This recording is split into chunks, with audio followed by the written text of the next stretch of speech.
Assalamu alaikum to the brothers and sisters. Just want to let everybody know that we are live on both Clubhouse. We're both live on Clubhouse and on YouTube Live. So if you would like to be able to see the notes and the information that we are about to share with you, you can see that on YouTube. Also, the notes that I'm going to use are already on my Patreon. So if you would like to have these notes for your own usage, right? If you would like to have these notes for your own usage, then you can join my Patreon page. Go to the link here on Clubhouse, my bio, and you'll see the link to the Patreon. If you're on YouTube, you'll be able to go down into the description area of this video, and you will be able to click on the link right there. So you have access to it there. If you go to my Instagram, which is also linked on my bio, you go to the Instagram. It also has the link to the clickable link to the Patreon. So you can click it. You'll be able to click it right there. And you can get access to these notes. And what I'm going to do for those of you who follow me on YouTube, I'm going to try something new this day. So for those of you on YouTube, you're going to be watching, you'll be able to see this live. But after this live, I'm going to take this video and I'm going to put it on my Patreon. All right. I'm going to move it to my Patreon. So after you watch it live on YouTube, right, after you watch it live on YouTube, then I'm going to move it. It won't be available other than a preview. You'll be able to see a preview on YouTube, and then I'll move it. I'm going to move it to my Patreon. So if you want to be able to see it, if you're not watching it live and you want to see it afterwards, then you'll have to join the Patreon in order to get access to the video. Okay, I'm just trying to get my Patreon supporters up. You know what I mean? So we can continue to do this dawah and spread it out. So that's what we'll do after that, inshallah. So like I said, those of you on YouTube, you'll be able to watch it live here, but then afterwards it'll be on the Patreon. And then again, for all viewers and listeners, if you want the notes to this discussion that I'm going to give to you, then join my Patreon and you'll have access to the actual notes, like actually written out. All you'll have to do is just print them. You'll be able to print them out and you can just read them right off. They're already written out for you. You don't have to take any notes if you don't want to. So with that said, let's see. Let's give it a few more moments for more people to join in on both the YouTube and here on Clubhouse. All right. Let's see what else we got. What in the meantime, while we wait for people to join in, inshallah, I told you guys about my book, right? I have the book, Clearing Jesus of Blasphemy. It is available on in paperback form and in ebook form. The links of that are also here on Clubhouse and also in the description area of the video on YouTube. So check out my book, inshallah. Good information. The book is Clearing Jesus of Blasphemy. It deals with the subject of Jesus being charged with blasphemy. You know, a lot of Christians like to use John chapter 10, starting at John chapter 10 verse 30 and on from there. I think it goes up to about maybe 35 or 36 or so, where Jesus is being charged with blasphemy by the scribes and Pharisees from amongst the Israelites. And of course, he argues back that that's not what he's doing. But a lot of Christians like to use that. They, according to them, he was like rightfully so being charged with blasphemy because according to them, he was claiming to be God. So I took the title from that particular passage where they charge him with blasphemy, and we put forward an argument where we clear him of the charge, proving that he was not God. He didn't claim to be God. His followers didn't think he was God. We show attributes between him and God to show that he doesn't have the attributes of God. We lay out a very concise argument proving that Jesus was not guilty of blasphemy, basically. So check that out, Clearing Jesus of Blasphemy. Although also, don't get confused because I have two different titles. It's the same book, but there's two different titles depending on whether you get it the paperback or the ebook. The ebook is He Was Never God, how scripture shows Jesus was just a man and not God. But the contents are still the same. I just kind of changed it up for the ebook just to give it a little bit more, to try to catch people's attention a little bit more. So I was trying a couple of different things there. So with that said, let us go ahead and begin today's discussion, which is Is Isaiah 53 about Jesus? And this is the rebuttal argument proving that Isaiah 53 is not about Jesus. As you should know, where Christians like to refer back to the Old Testament book of Isaiah, and they claim that these passages of Isaiah 53 are speaking about Jesus. Right? This is their claim, that these passages are about Jesus. But we say no, they're not. When you look at the details, you will see that, unfortunately for them, Jesus does not match up to what Isaiah is, who they say Isaiah is talking about. We'll get into that too. We'll get into who it appears that he is talking about. But right now, just for the subject, we'll leave it open. Could it be about Jesus, or is it someone else? Let's find out. So let us begin. Let us begin here. All right, so starting off,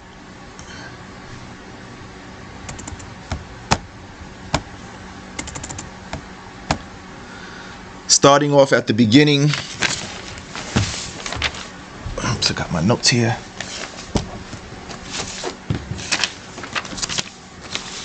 All right, so starting off at the beginning chapter of Isaiah, chapter 53.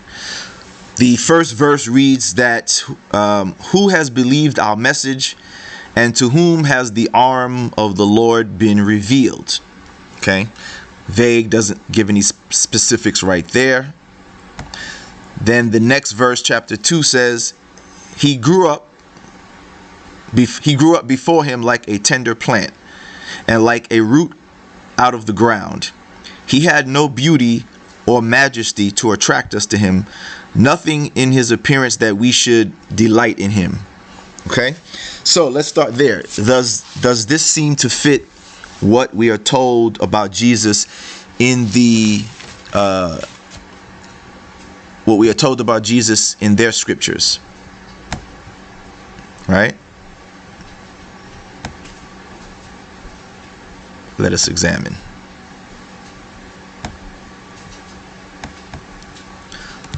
Hold on a second.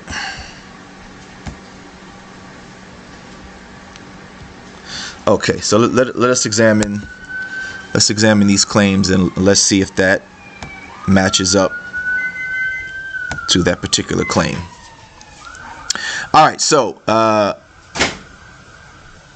as it says, as I said, you see that it's speaking of someone. Number one, the first thing to recognize is that it's in the past tense. All right, you'll see that the language here is speaking in the past tense, that these things that are spoken of, at least up until this point, have already happened. You'll notice that the words speak in the past tense, right? So it says he grew up before him like a tender root, and like a root out of dry ground. He had no beauty or majesty to attract us to him, nothing in his appearance that we should desire him. So clearly speaking in the past tense. Okay, so the first thing, as I said, is speaking in the past tense. The next subject in question, as of having no beauty or majesty to attract us to him, nothing in his appearance that we should desire him. Was this the experience of Jesus as told in the New Testament? Well, the answer to that is no. Okay, as we look at the evidence, we find out that in fact, according to Luke chapter 2 verse 52, it says, and Jesus increased in wisdom and in stature and in favor with God and man. Right? So Jesus is increasing in favor. So he's not one, as it says here, that he had no beauty or majesty to attract him to, to others to be attracted to him, nor anything in his appearance that they should desire him. As you see here, that's not the case. Jesus is indeed he's increasing in wisdom and in favor, not only with God, but with the people, with mankind, humankind. Right? So clearly, that does not seem to fit Jesus. Further, it goes further. Verse 3 of Isaiah chapter 53 says, he was despised and rejected by men, a man of suffering and and familiar with pain, like one from whom people hid their faces. He was, no, again, notice the language, it's past tense. He was despised, and we held him in low esteem. So we ask the question again, was Jesus despised and rejected in general? Did people hide their faces from Jesus and hold him in low esteem? The answer again is no. The evidence from the Christian's own New Testament does not support this. Let us take a look at some of the evidence to show. So when we look at Luke chapter 4, verse 14 through and 15, it says, "Then Jesus returned to Galilee, filled with the Holy Spirit's power. Reports about him spread quickly through the whole region. He taught regularly in their synagogues and was praised by everyone." What did Isaiah just say about whoever Isaiah? Like I said, we'll get into who Isaiah is talking about, but whoever he's talking about at this moment, does it fit Jesus? He said the person was despised. The person was rejected by men, a man of suffering and familiar with pain. He was like one from whom people hid their faces. He was despised, and they held him in low esteem. As you see from the Christian's own New Testament, that wasn't Jesus' story, right? Here it says that he's becoming famous. News of him is spreading very quickly through the region. He taught in their synagogues regularly, and he was praised by everyone. That doesn't sound like somebody who's rejected and despised by people. Let's continue further. In their own sources, in Matthew chapter 4, verse 24, it says, "So his fame spread throughout all Syria, and they brought him all the sick, those afflicted with various diseases and pains, those oppressed by demons, those having seizures and paralytics, and he healed them." So once again, what's happening? They're not despising Jesus. They're not hiding their faces from him. Instead, they're coming out to see him. According to Matthew 4:24, it says his fame spread throughout all Syria. So here he is in Jerusalem, and he's becoming famous even all the way to Syria, right? News about him is spreading all the way. He's becoming famous. He's becoming a famous man, not a hated man, not a despised man, not a man from whom people are hiding their faces from. But let me drive the point, right? Luke chapter 7, verse 11 says, "Soon afterward, Jesus went with his disciples to the village of Nain, and a large crowd followed him." So once again, large crowds are following him. Luke chapter 8:19. "Then Jesus' mother and brothers came to see him, but they were unable to reach him because of the crowd."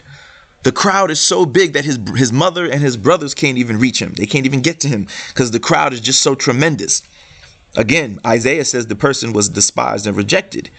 People hid their faces from him. They held him in low esteem. Well, as you can see, Jesus is definitely not having that problem. He's not held in low esteem. He's not despised. He's not rejected. The people appear to love Jesus. They're all coming out to him. They're all coming to see him. Large crowds are coming to hear him speak. So big that even his own family members can't even reach to get to talk to him. Right? Let's continue further. Luke chapter 8, verse 45. Here is where Jesus is at a place and he's talking to people, as you hear about the large crowds. Somebody touched him. He didn't recognize who touched him. He says, "Who touched me?" Jesus asked. Everyone denied it. And Peter said, "Master, this whole crowd is pressing up against you." It was so big of a crowd that he didn't even know who touched him. So many people crowding around him, pressing up against him, that he's like, "Hey, who touched me?" He don't even know. Peter's like, one of his disciples, Peter, said, "The whole crowd is pressing against you." It's a whole crowd of people, right? So I think you get the picture. There are several other verses I can go, but I don't want to get redundant. I think you get the point, right? Let me give you one more though. Matthew chapter 21, verse 9. It says, "And the crowds that went before him and that followed him were shouting, 'Hosanna to the Son of David. Blessed,'" right? Hear the words. They're saying, "Blessed is he who comes in the name of the Lord. Hosanna in the highest." Again, I repeat, Isaiah 53, verse 3 clearly said, this person was despised and rejected of men, as one from whom men hid their faces. He was despised. They held him in no esteem. As you can see, that was not what Jesus was. So he obviously is not matching so far Isaiah 53. As you can see, this is all throughout the New Testament, from Matthew, Mark, Luke, They're telling you that, no, Jesus didn't have that problem. He's clearly esteemed and high. He clearly has high esteem. They're blessing him, singing Hosanna to him, putting the blessings of the Lord upon him. They're following him wherever he goes. He's becoming famous, so famous that the news about him, he's becoming famous all the way into Syria. Crowds are pressing up against him so much that his family can't even get a chance to talk to him. So clearly, he's not the person that Isaiah is speaking about. All right, let us continue.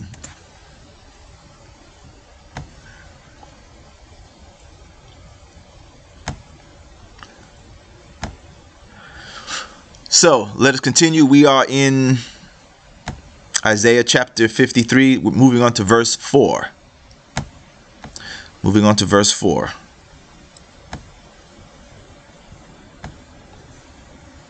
Right? Moving on to verse 4.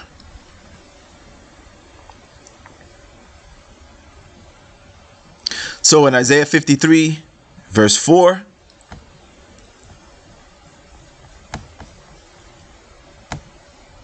it says, "Surely he took up our pain and bore our suffering.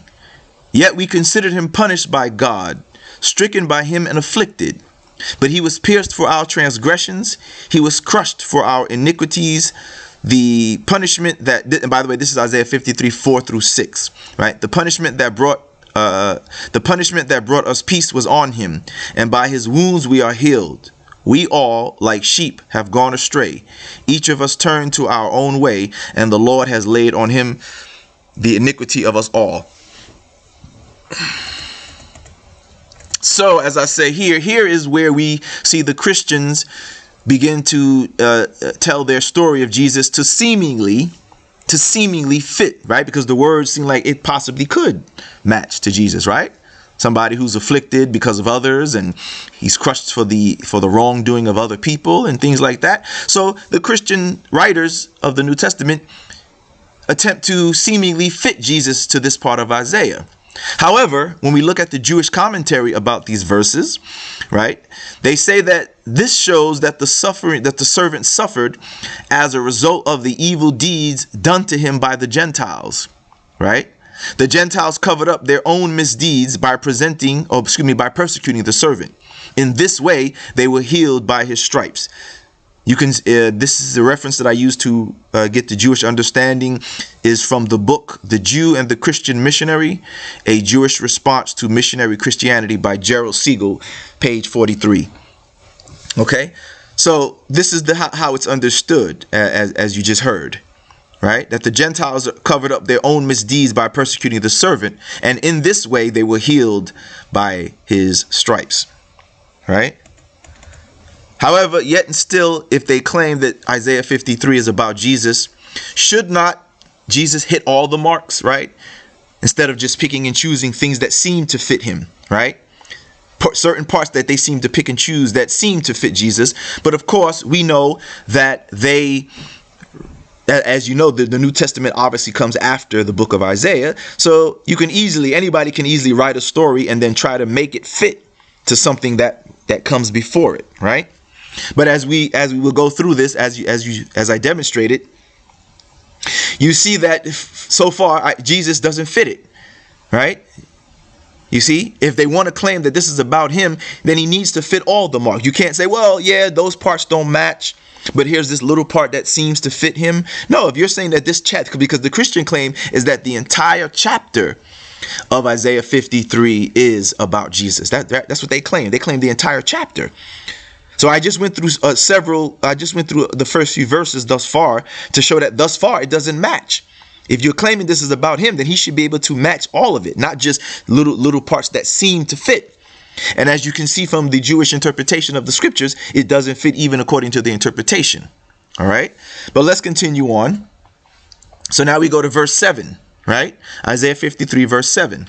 It says, "He was oppressed and afflicted, yet he did not open his mouth.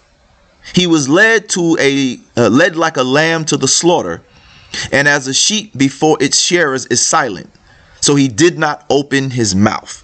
Okay, so very clearly, let's read it again. The person who Isaiah is speaking about is said to have been oppressed and afflicted.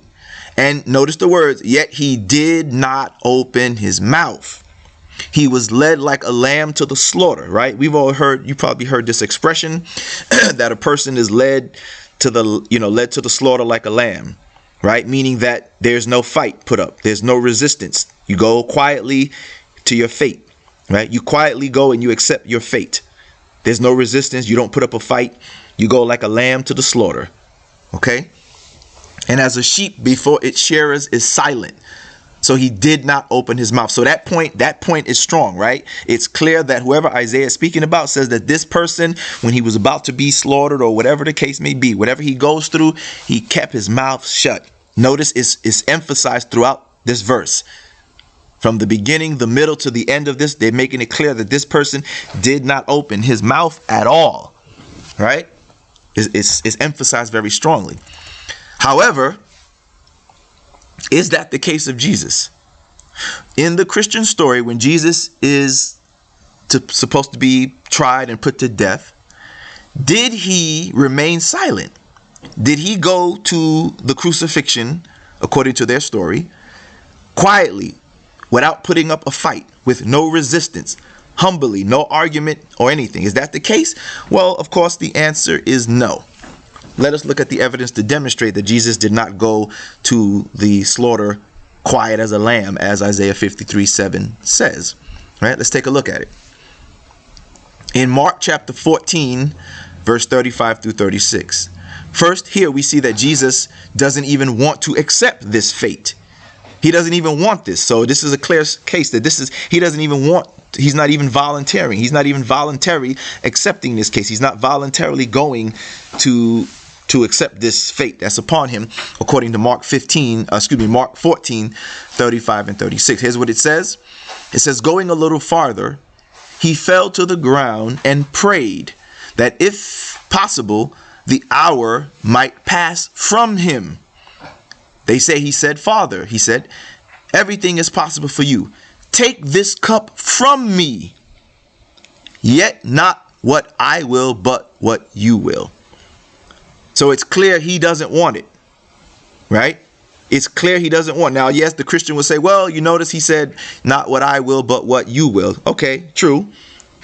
He says, yes, whatever God wills. But notice, if it's up to him, he doesn't want it. And that's what's important. The important part is that if it's up to him, he says he doesn't want this. But Isaiah says that the person went to the slaughter like a lamb. He did not open his mouth. He goes quietly to the slaughter, no resistance. He just goes to it. As you can see here, Jesus himself doesn't want this. He's asking God to remove it. Okay, now be keen on that point, because the Christian will say, well, yes, he does pray for it to be removed, but he says, not my will be done, but your will. I'll give you that. I'll give you that. But the problem is that, as you can see, if it's up to him, he himself doesn't want this. He doesn't want to volunteer his life for this fate, right? He doesn't want to go to it willingly. According to the Christians, he willingly did this. But as you can see here, no, he doesn't want this. That's why he's praying for God to remove it from him, because he himself does not want this fate that is supposed to be upon him. He doesn't want it. Okay, so that's clear. The same is said in Matthew chapter 26:39 and Luke chapter 22 verse 42. So it is clear that Jesus does not want this fate for himself, even if he still humbles himself to submit to God's will. He himself does not want it, and he asks God to remove it. This shows that he is not going along quietly as a lamb. I repeat, Isaiah 53 verse 7 says that the person goes to the slaughter like a lamb, quiet, not opening his mouth, no resistance. As you can see, Jesus does not follow that. He's not going along quietly. Okay. Now, let's get further to the point, because here we see when we are brought to the actual crucifixion event, where now Jesus is being put on trial and all these different things. What happens here? right? Is he quiet here? Does he remain quiet? Does he not open his mouth here? As Isaiah 53 says, right? If this is supposed to be about Jesus. Well, let's take a look. We go to Mark chapter 14, verses 60 through 62. Right? Verses 60 through 62. Okay? And it says here, Jesus here is questioned by the high priest concerning the charges that are against him. Right? Now, although it says that Jesus was silent for a moment, right? However, he does indeed open his mouth to give a response, right? And remember, Isaiah 53 verse 7 says that he did not open his mouth. And as I showed you in the verse of Isaiah 53:7, that it emphasizes from the beginning of the verse, the middle to the end of the verse, that whoever Isaiah is talking about, this person did not open his mouth at all. He kept his mouth completely shut, and he goes to the slaughter like a lamb, quiet, no resistance at all, right? So if it says he did not open his mouth, then that's what we want to see, right? In order for him to fulfill the prophecy, he would not have to open his mouth at all, right? I one time brought this up to a Christian, and he said, well, and I showed him how Jesus is opening his mouth throughout the ordeal, saying things, responding to things. So the Christian tried to get away with it by saying, well, it doesn't say that, that he had to keep his mouth the whole time. And I'm like, well, yes, it does. Because if he opens his mouth to say things, how am I to determine if Jesus is fulfilling the prophecy? Isaiah says the person did not open his mouth. And Jesus is opening his mouth, interacting with the high priest, with Pilate, etc. So how can I discern if Jesus fulfills the prophecy if he opens his mouth at certain points? How can I just say, well, he opened his mouth. He closed for a second, but he opened it again, right? That's no way to determine the prophecy. The prophecy clearly says the person did not open his mouth as he was going to the slaughter, right? But Jesus opened his mouth. So he obviously is not fulfilling Isaiah. In order for him to fulfill it, he would have to do like Isaiah said and keep his mouth quiet. He did not open his mouth. He would have to just keep quiet through the whole thing. When the high priest are questioning, he kept his mouth shut. When Pilate is questioning, he kept his mouth shut. When they're putting him on the cross, he kept his mouth shut. He did not open his mouth as he goes to his slaughter. Instead, Jesus did open his mouth. Now let's read about it, how he opens his mouth. Okay, in Mark chapter 14 verse 62, I'm gonna ask people in the audience to hold hand raising until we are done. Right now we're not, I'm really kind of like just giving a talk to everyone, so it's not so much like the normal way that the rooms go where we are debating and kind of dialoguing. As of now, right now I'm just kind of talking and giving the information, and then when I'm done, if we can open it up from there. All right. Like I said, this is live on YouTube and on Clubhouse. All right. So if you can catch the information on both platforms. All right. So like I said, we're at Mark chapter 14, verse 62. It says, then the high priest stood up before the others and asked Jesus, well, aren't you going to answer these charges? What do you have to say for yourself? Right. So it says, but Jesus was silent and made no reply. But notice he doesn't stay silent. You see? So then they can't grab onto that part and say, oh yeah, see, it says he was silent. No, he was silent for a moment. Isaiah says the person did not open his mouth at all. But here Jesus, you notice he will answer. So then it says, then the high priest asked him, are you the Messiah, the Son of the Blessed One? Jesus said, I am. So here now he answers. And then he goes further. He doesn't stop there. He says, I am. And you will see the Son of Man seated in the place of power at God's right hand and coming on the clouds of heaven.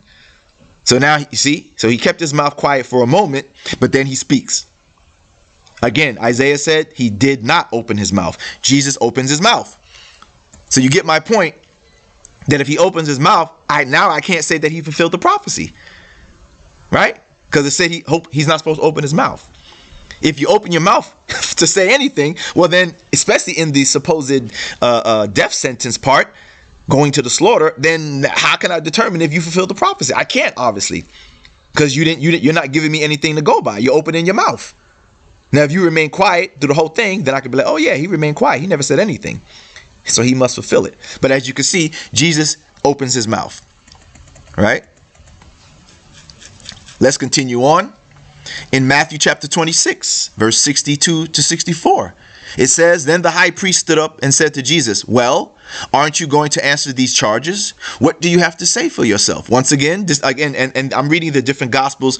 They're all telling the same story, but I'm showing you how in each of the gospels he opens his mouth. The first one I read to you was Mark. Now I'm reading from Matthew. So it's the same incident. It's the same incident when the high priest is asking him. But notice in none of the gospels does Jesus keep his mouth shut. Read Matthew 26, 62 to 64. Then the high priest stood up and said to Jesus, well, aren't you going to answer these charges? What do you have to say for yourself? But Jesus remained silent for a moment, right? Then the high priest said to him, I demand in the name of the living God, tell us if you are the Messiah, the Son of God. Now Jesus answers. He says, you have said so, Jesus replied. He opened his mouth. He opened his mouth, right? Jesus said, you have said so, Jesus replied. But, and he goes further, but I say to you, to all of you, from now on, you will see the Son of Man sitting at the right hand of the Mighty One and coming on the clouds of heaven. So as you can see, he answers, and I'm going to show you that he opens his mouth further throughout the whole questioning of his trial. Now, on a side note, I want to bring you guys up on a side note here. If you notice, I don't know if you caught it, but did you notice the contradiction in the way Jesus responds to the question? Right? I'll give it here just in case you missed it. In Mark chapter 14, verse 62, when the high priest asked him, are you the Messiah, the Son of the Blessed One? Notice here in Mark, Jesus' answer was, I am. Meaning, yes, I am. I am that. Are you the Messiah, the Son of the Blessed One? Jesus said, I am. Right? I am that one. However, in Matthew, did you catch it? The same question. What does he say? I demand in the name of the living God. Tell us if you are the Messiah, the Son of God.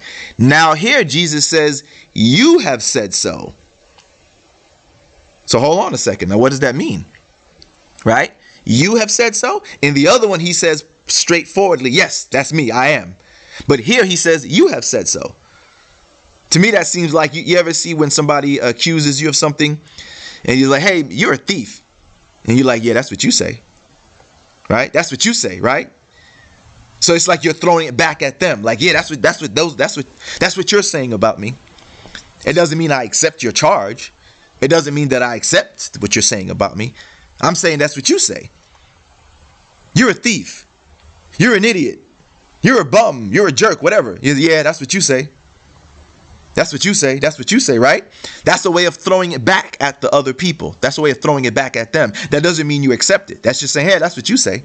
So notice here, it's interesting how in Mark, Jesus answers in the affirmative. Yes, I am. That is me. I am the Son of the Blessed One, the Messiah. Yes, I am. But here in Matthew, he says, you have said so. Interesting. Interesting, right? But like I said, that's a little side note. That's just a little side note in the differences between the Gospels. Right now, we're focusing on the fact that Jesus opens his mouth. But according to Isaiah 53:7, I repeat it again, it says he did not open his mouth. But Jesus did open his mouth. And this is in the actual, death sentence or the events leading up, directly leading up to his supposed death, right? So Isaiah says he did not open his mouth. As you just heard, Jesus indeed opened his mouth, and he says a lot of things. He says more than just a few words. He replied, you have said so. And then he says, you will see the Son of Man sitting at the right hand of the Mighty One and coming in the clouds of heaven. So I say again, his silence is only for a moment because he does open his mouth to respond when questioned again. I'm going to keep repeating this. Isaiah said the person did not open his mouth, but Jesus opened his mouth. Let's continue to show further. In Luke chapter 22, verse 68 through 70. Again, it's the same incident, everybody. So don't get confused. It's the same incident. It's just being told by the different gospel writers, but they're talking about the same exact incident. So Luke, here's his version of the incident. Luke chapter 22, verse 68 through 70. It says, and if I ask you a question, you won't answer.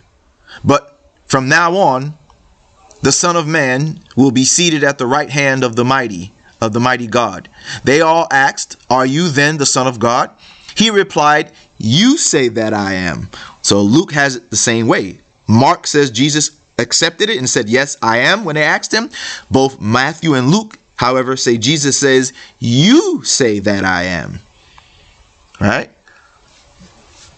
But again, notice he's opening his mouth. He's opening his mouth. So we go, the Gospels all show him responding, opening his mouth. John's Gospel even has Jesus showing even more resistance, no humility, and yes, opening his mouth to speak. Right? Opening his mouth to speak, indeed.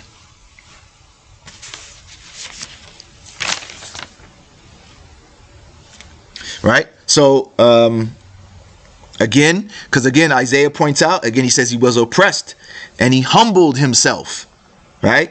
He humbled himself and opened not his mouth.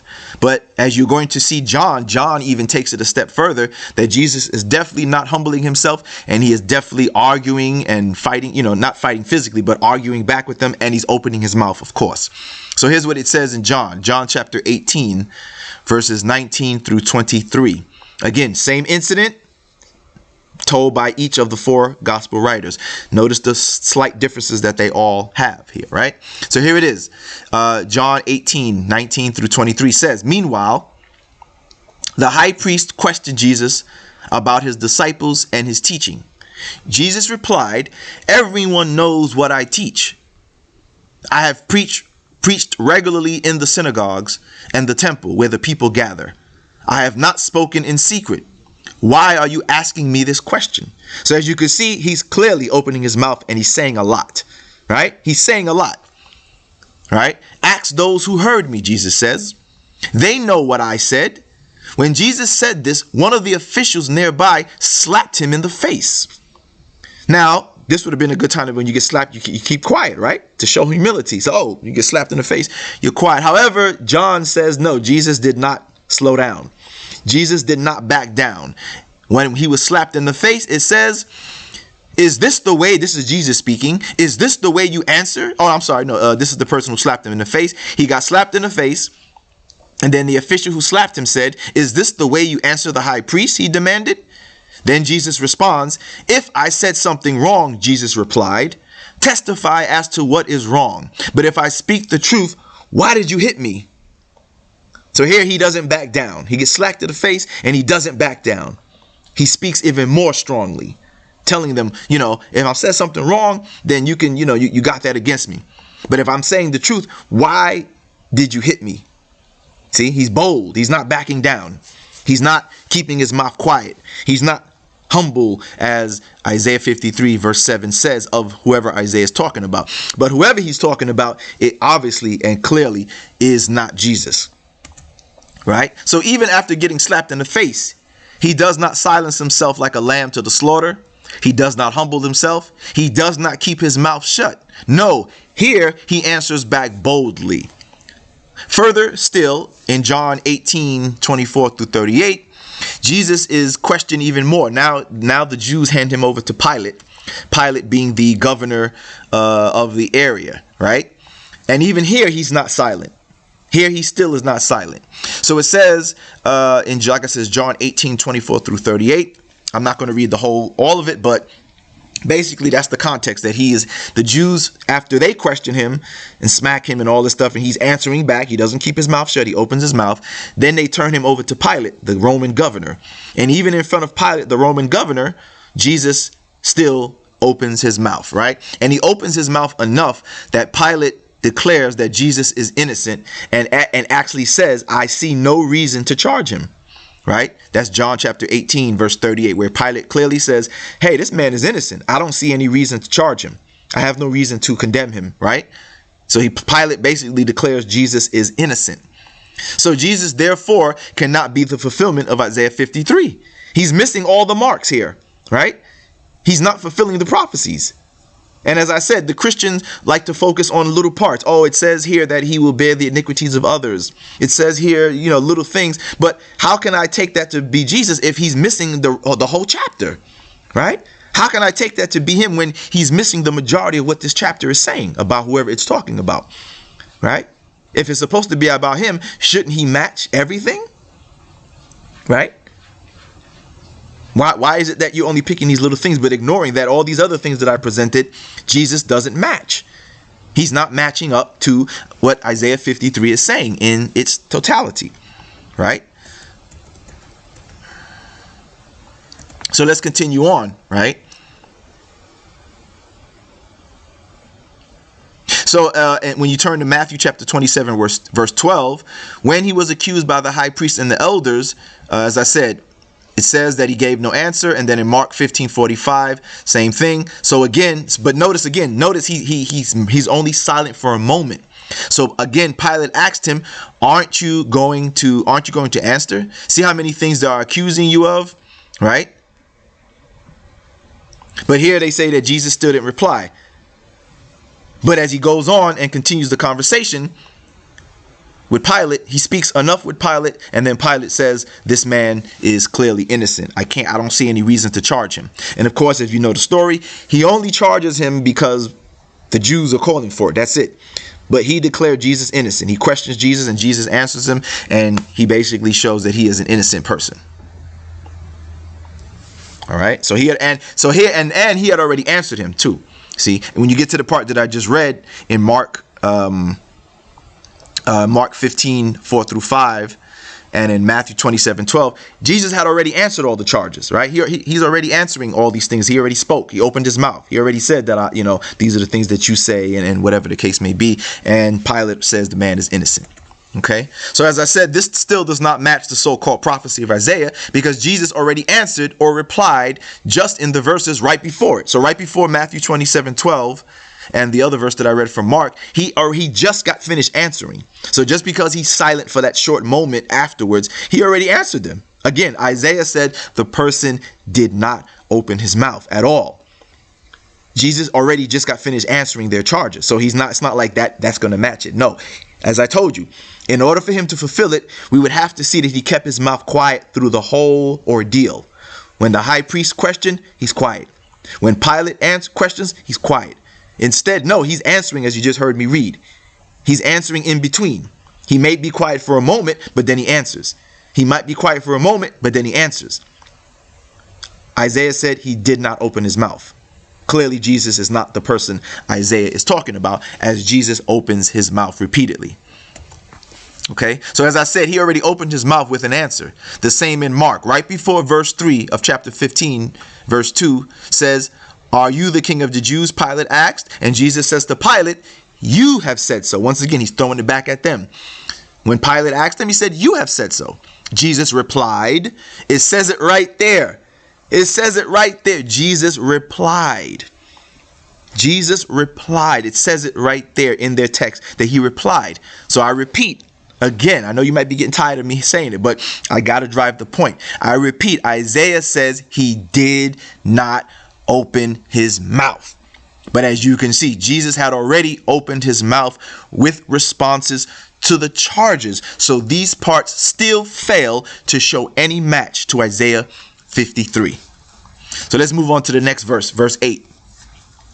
Isaiah 53 verse 8 says, "By oppression and judgment he was taken away, and as for his generation, who considered that he was cut off out of the land of the living, stricken for the transgression of my people." Okay, so again, this seems like, what exactly is this saying, right?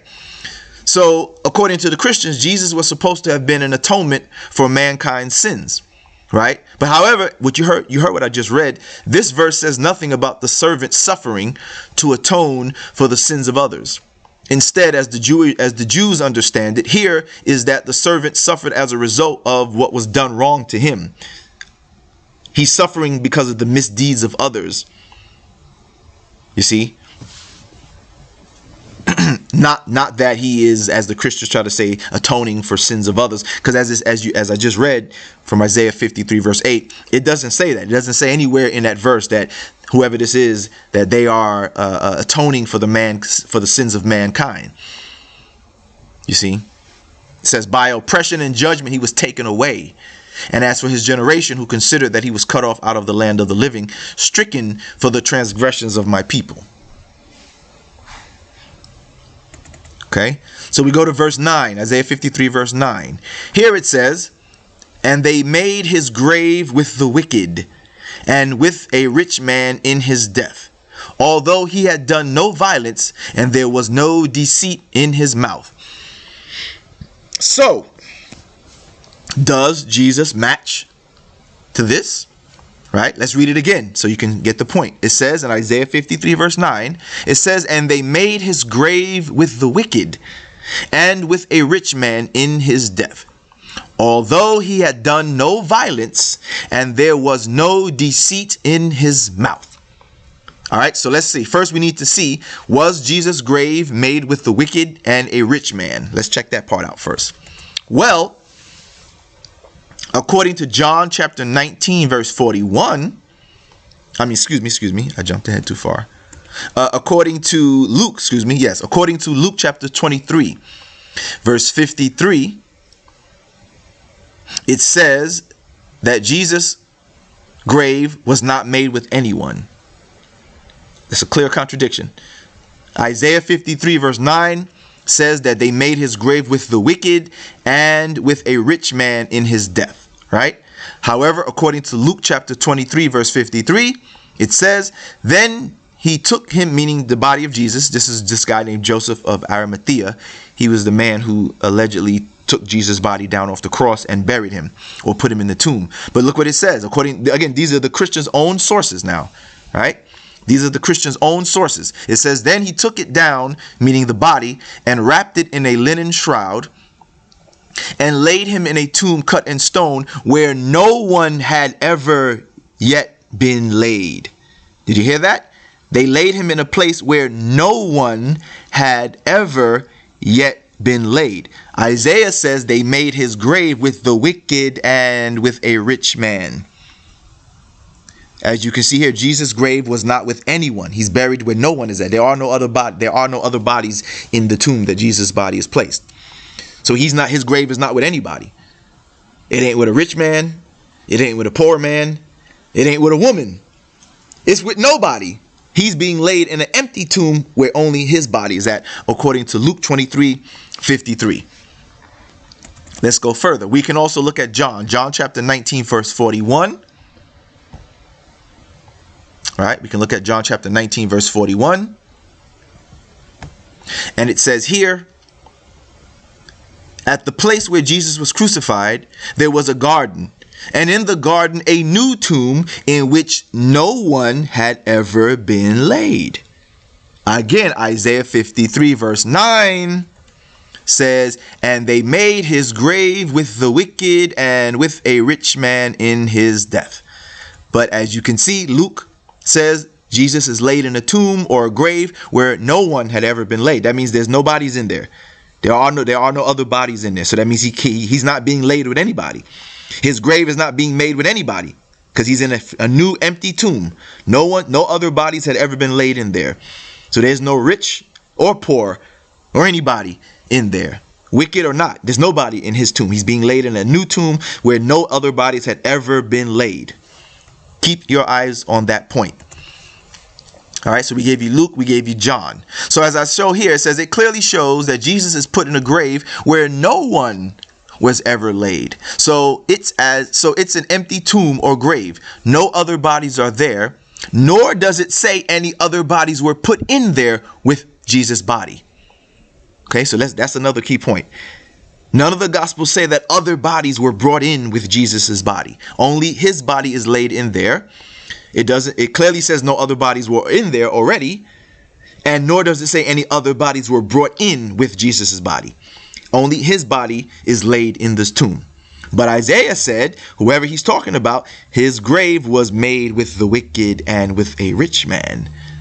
But their own Gospels say he's put in a tomb where no one was ever laid.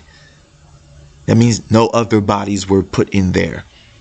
So he's not being, his grave is with no one, not with others. No. Okay.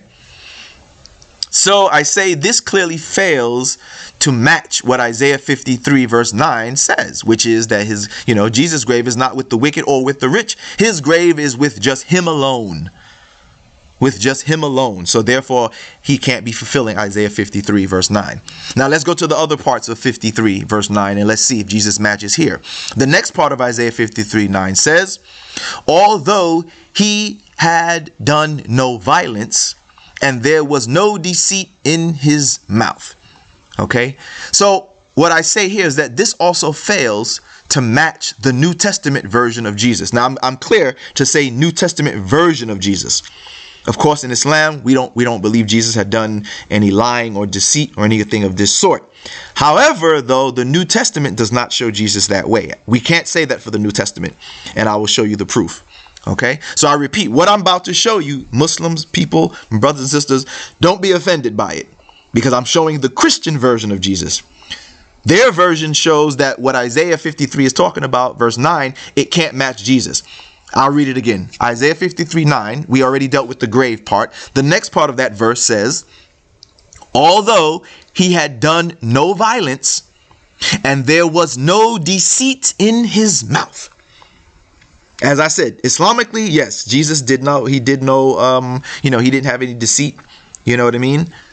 And the violence, right? He wasn't said to have done anything violent or anything of this sort. But however, the Christian version, they can't, unfortunately for them, they can't rest upon that. Let me demonstrate for you. So again, Isaiah says the person had done no violence and there was no deceit in his mouth. Unfortunately, this fails to match the New Testament version of Jesus. In the New Testament version of Jesus, he did in fact do violence.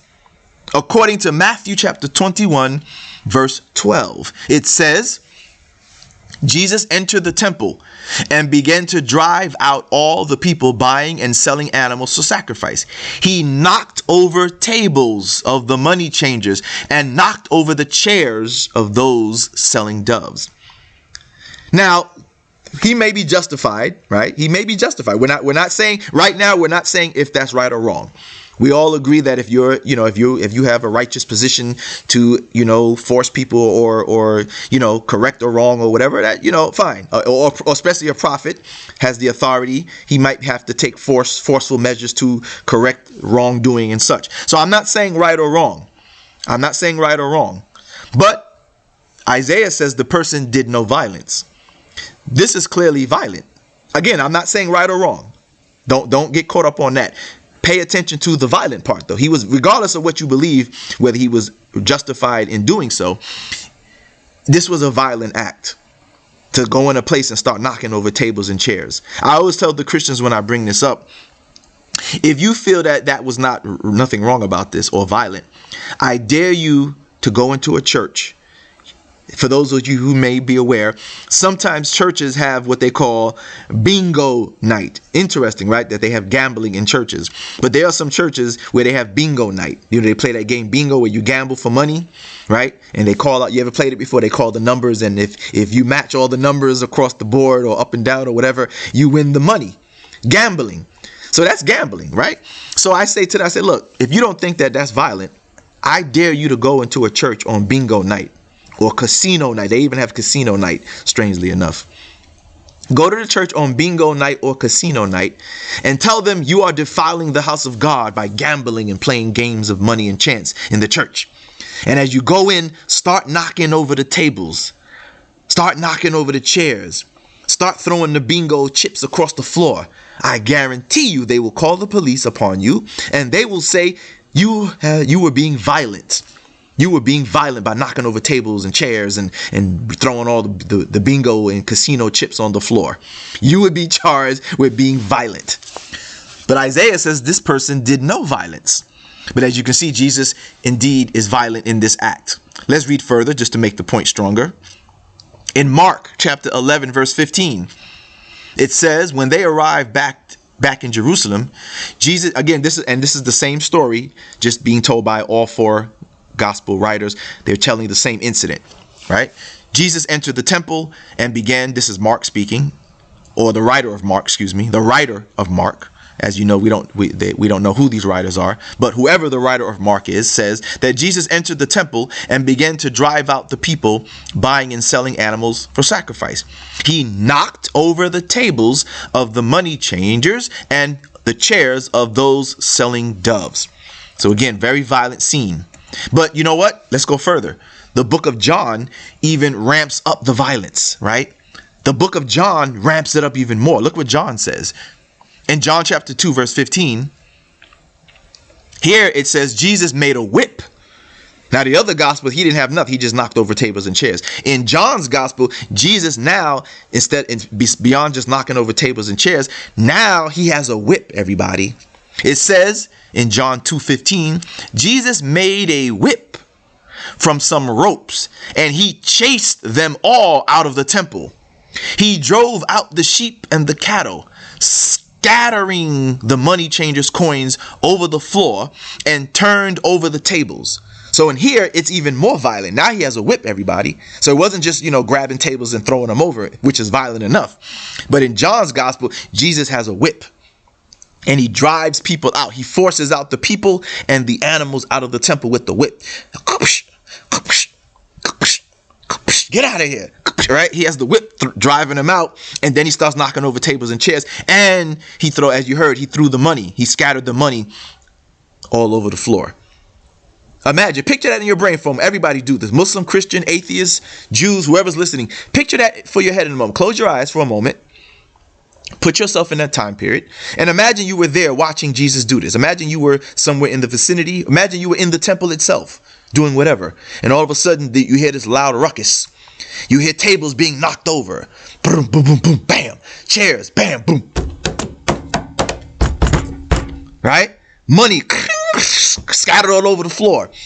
It would be a violent scene. Yes or no, right? Again, I'm not saying he's right or wrong. Right? We understand that they were defiling the temple. So don't get caught up on that argument. We're not saying he was wrong. We're not saying he was right or wrong. Right? The point is, it's clearly a violent act. Regardless, it's still something of a violent nature. To knock over tables and chairs, throw the money all over and scatter it all over the floor. You can hear the coins scattering everywhere. And John, he has the whip, whipping people out, forcing them out of the temple, the animals, the people. Right? Picture it in your mind. Definitely a violent scene. But the point is, Isaiah said the person did no violence. That's the point. Isaiah 53 verse 9 says the person did no violence. And as you can see, that obviously was not the case of Jesus in the Christian Gospels. Right? Clearly was not the case. The next point. Now, again, I have to remind my Muslim brothers and sisters, do not take offense. We are not saying that Jesus was a deceitful person or a liar, but we are showing that the Christian book, this is what they say about him. We know in Islam, we are free. Islam is free from such charges upon Jesus, peace be upon him. So hear my words and understand, I am not confirming that Jesus was a liar. We know he was not. However, the Christian documents, they say otherwise, as I will demonstrate. And this is to point out again that Isaiah 53 says, in addition to that he did no violence, but that this person has no deceit in his mouth, right? That's what it says. It says there was no deceit in his mouth. Unfortunately, this does not match the New Testament version. I'm very careful on my words. This does not match the New Testament version of Jesus. Okay, the Islamic Jesus he's free. He's free from such things. But the New Testament Jesus, well, take a look for yourself. In John chapter 7, verses 8 through 10, we are told here the context is that Jesus is with his disciples and they are going to go to a festival, right?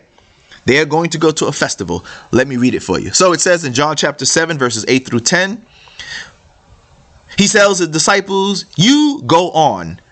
I am not going to this festival because my time has not yet come."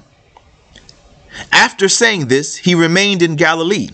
However, and these are the words of the book, however, after his brothers had left for the festival, he also went, not publicly, but in secret. Did y'all catch it? He just told the disciples, I'm not going to the festival because my time has not yet come. But after they leave, it says, however, after they left, he does go. But wait a minute, you said you wasn't going. Right? He clearly told them it wasn't going. And notice, because the Christian would try to make arguments. Well, he said he wasn't. He says his time hasn't. Look, he doesn't give them any indication that he's going to go later. Like, it's not like he said, hey, you guys go on ahead. I'll catch up with you later. Right? You say that. You say, okay, well, yeah, he said he was coming. He said he's going to show up later. Here he says, look, I'm not going. He didn't give them any condition. He didn't say, I'm not going until later.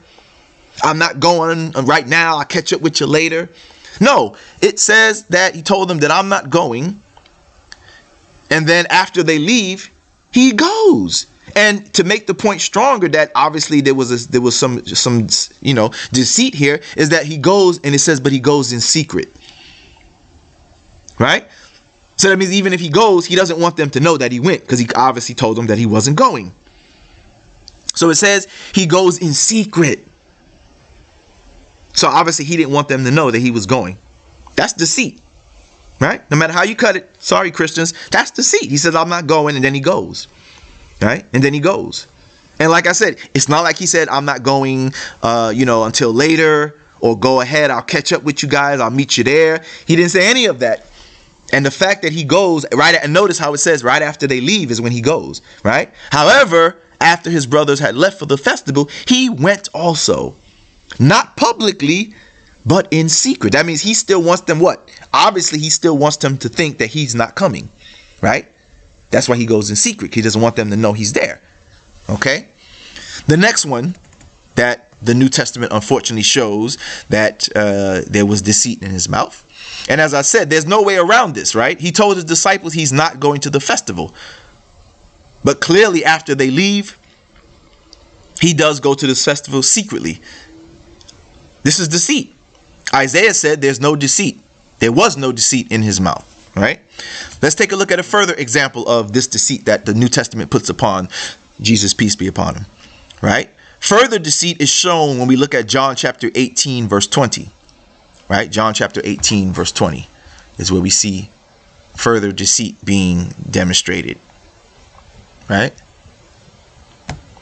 So here it says, this is when what I had read earlier, where he's being questioned by the people who are trying to put him on trial, by the Jews and stuff like this, right? When he's on trial. Look what he says here, John 18:20. He says, the writer of John has him saying, I have spoken openly to the world, Jesus replied. I always taught in synagogues or at the temple where all the Jews come together. I said nothing in secret. That's the key part. I said nothing in secret. Question: did he always speak openly and said nothing in secret?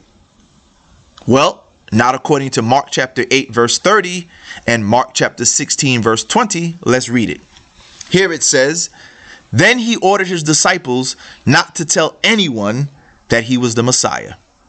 Oh, there you go. Did y'all catch it? Here he is with his disciples. He's not in the public. He's not openly speaking to the public. He's only talking to his disciples here in Mark chapter 8, verse 30 and Mark chapter 16, verse 20. Right? He's not openly speaking to everybody, and he orders his disciples that this is a secret. He says, then he ordered his disciples not to tell anyone that he was the Messiah. This is clearly something that is spoken in secret between him and his disciples, showing that he did in fact speak something in secret. This here is another fail of the Christians trying to match Jesus to Isaiah chapter 53. Again, it said that there was no deceit in his mouth.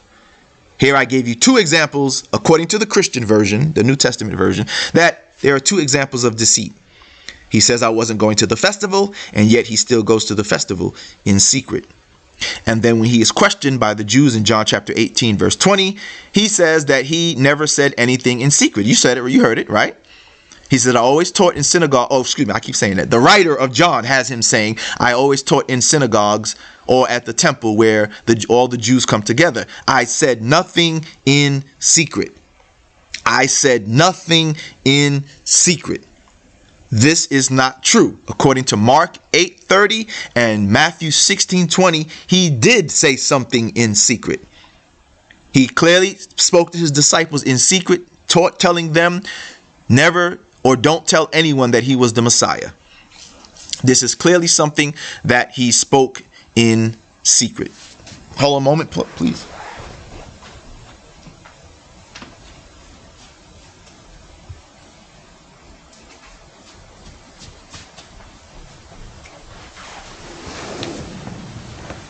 Okay, so here, this is something that he definitely clearly spoke in secret. Let us move now to the next verse of Isaiah 53. Moving on to verse 10. Here in verse 10 of 53 of Isaiah, it says, "Yet it was the will of the Lord to crush him. He has put him to grief. When his soul makes an offering for guilt, he shall..." Now I want you also, because earlier I mentioned that if you noticed in the other passages, they were all in the past tense, right? He was this, he was that, he was. It was past tense. So that's another reason why it couldn't fit to Jesus, because all the things were said to have already happened, right? They already happened. They were past tense, even though Jesus doesn't match to them regardless, but it's past tense. Now here you know that the language now speaks in the future tense. But can we see, or will we see, that it matches to Jesus, even though it switches to the future tense? Let's take a look. So as I said, yet it was the will of the Lord to crush him. He has put him to grief. When his soul makes an offering for guilt, he shall see his offspring. He shall prolong his days. The will of the Lord shall prosper in his hands. So the first question we need to ask ourselves, right? The first question we need to ask ourselves is this: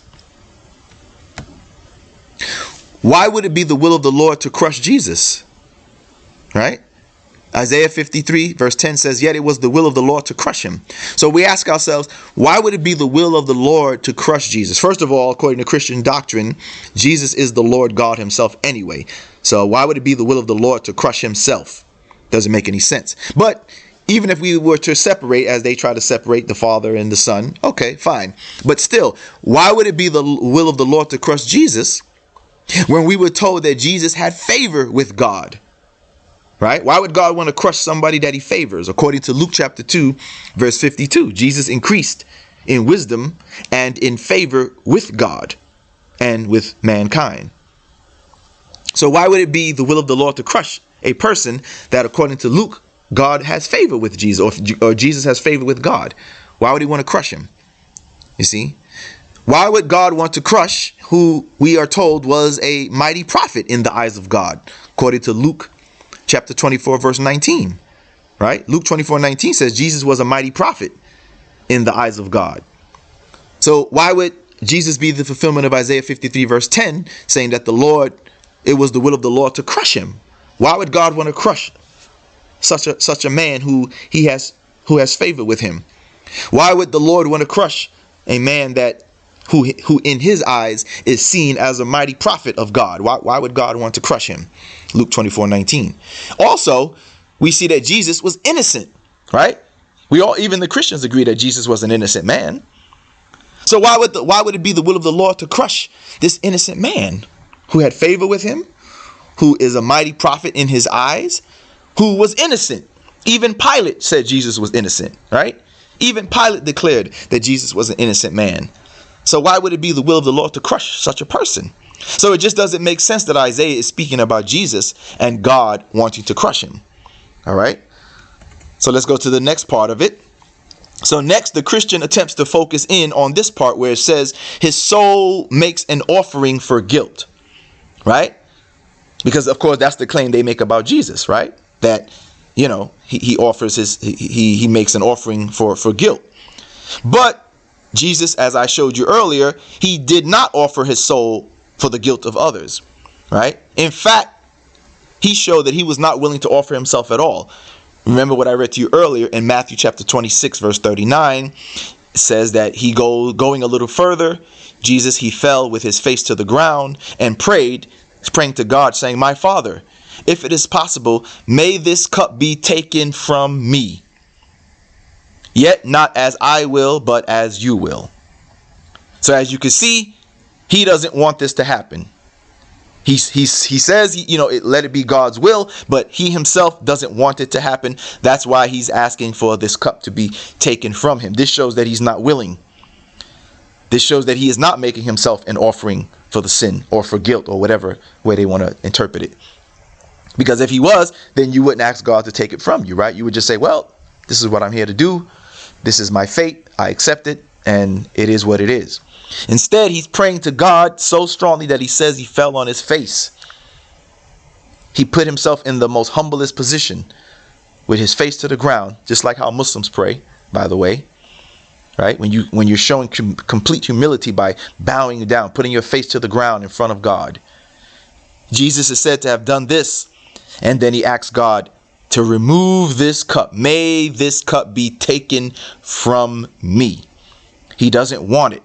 He's not making himself an offering for guilt. But Isaiah says the person makes an offering for guilt. But Jesus says, no, I don't want this. I don't want this. Okay. Now, the next part should erase any doubt that Isaiah 53 verse 10 is about Jesus. Right?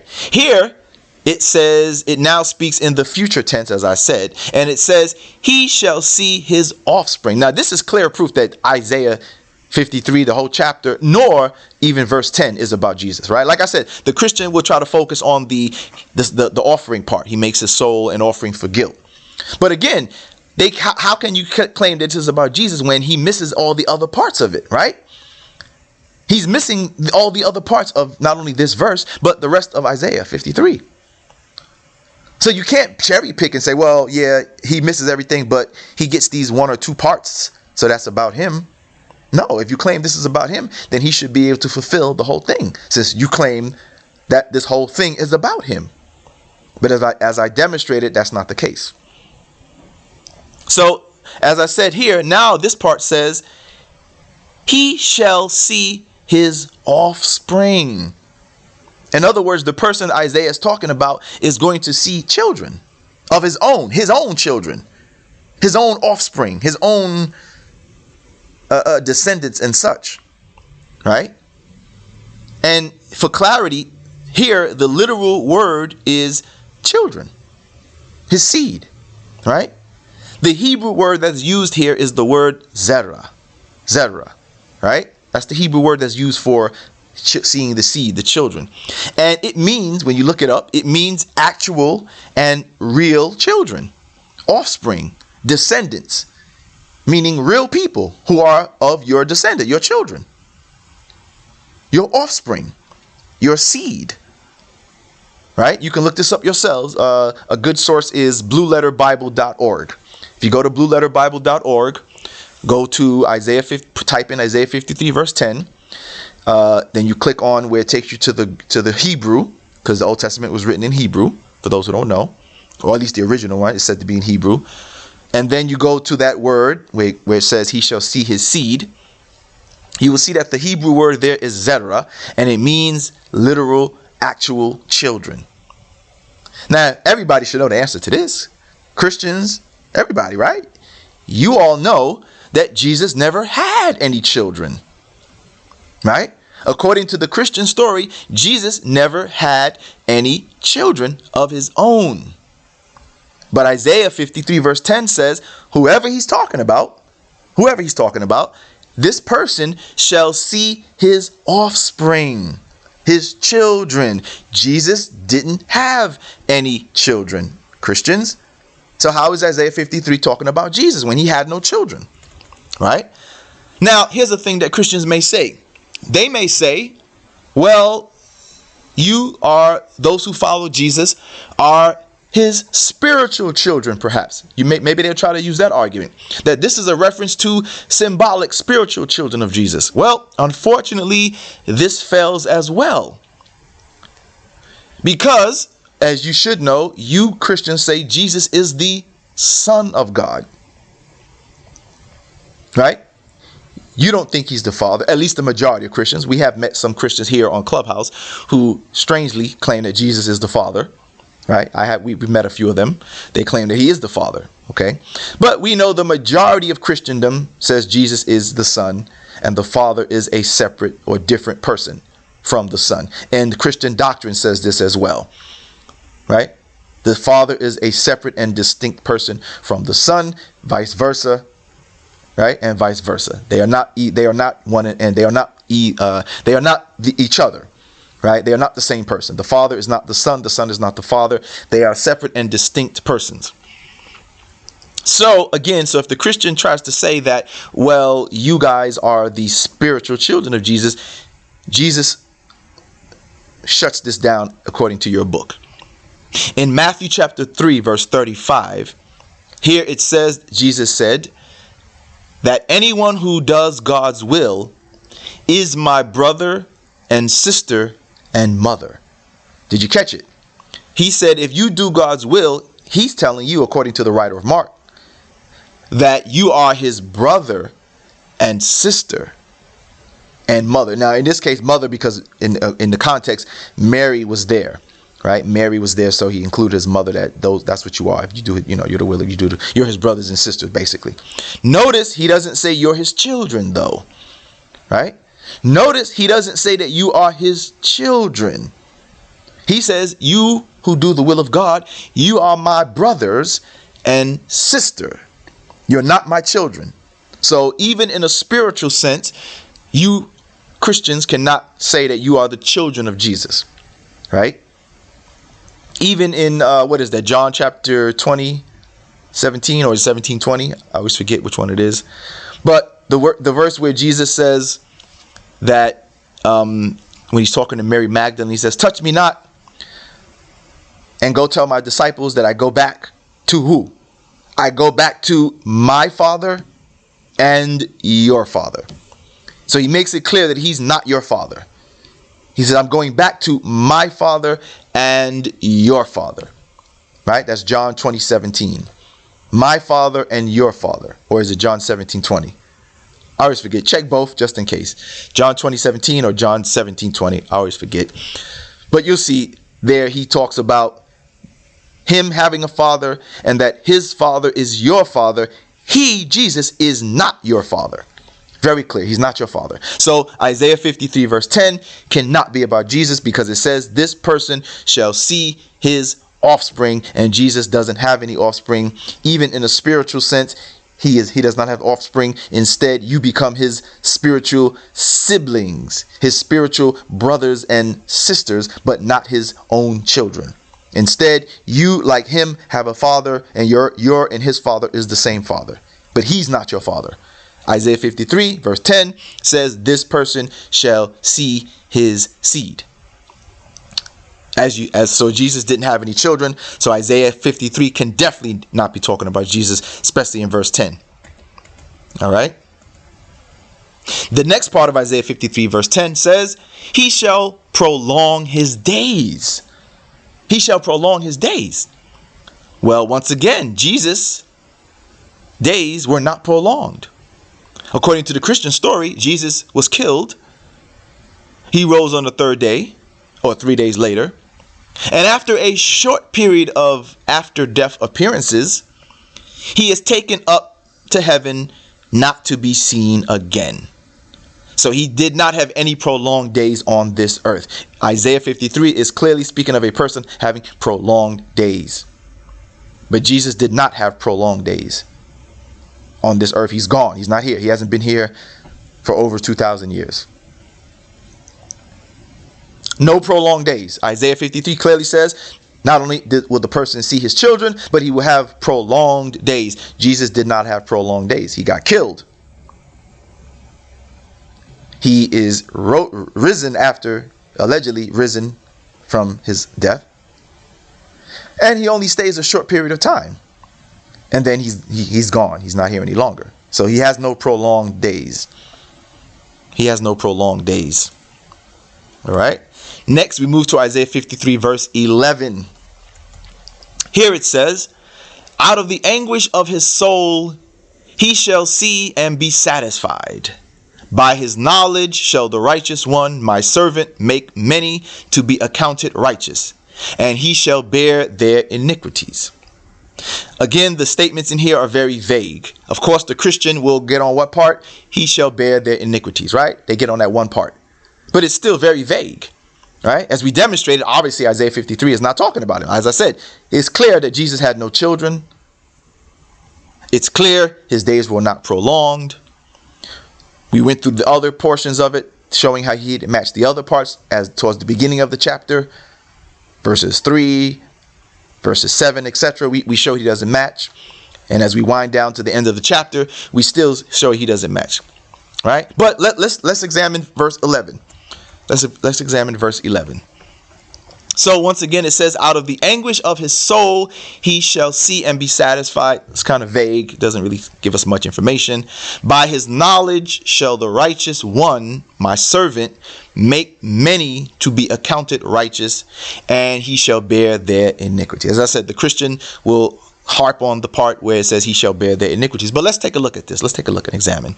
Does this fit Jesus? Right? So it appears that this first part, that Jesus did not seem to be satisfied in his anguish. According to Matthew chapter 27, verse 46, and Mark chapter 15, verse 34, according to the biblical story, the New Testament story, that when Jesus is being crucified in his anguish, he doesn't appear to be satisfied. It says here, Mark 27, 46, and Mark 15, 34, it says, at the 9th hour, Jesus cried out with a loud voice, Eloi, Eloi, lama sabachthani, which means, my God, why have you forsaken me? So we ask the question, why would he cry out to God, asking why has God abandoned him if he were satisfied? Right? Isaiah 53 verse 11 says, whoever this person is, that they were out of the anguish of his soul, he shall see and be satisfied. Well, here Jesus is in his moment of anguish, but he doesn't appear to be satisfied, and he's asking God, why have you abandoned me? That doesn't sound like the sound of satisfaction, does it? If you're satisfied, you don't say, hey, why'd you leave me behind? Why'd you abandon me? Why have you forsaken me? Right? You don't say that if you're satisfied. If you're satisfied, it is what it is, and you don't say nothing. You say, this is what it is. I'm satisfied with this, with the results. But instead, it says he cried out, my God, why have you forsaken me? So I ask, why would he cry out to God, asking why God has abandoned him if he was satisfied? These are not the words of satisfaction, but the words of disappointment. Right? You ever got left behind someplace and you were disappointed, and you whoever you got in contact with who was supposed to bring you along, whether it be your friends, family, whoever, right? You ever had that happen? And you got in contact, you're like, hey man, why'd you leave me, man? I told you I was going to be ready in 5 minutes.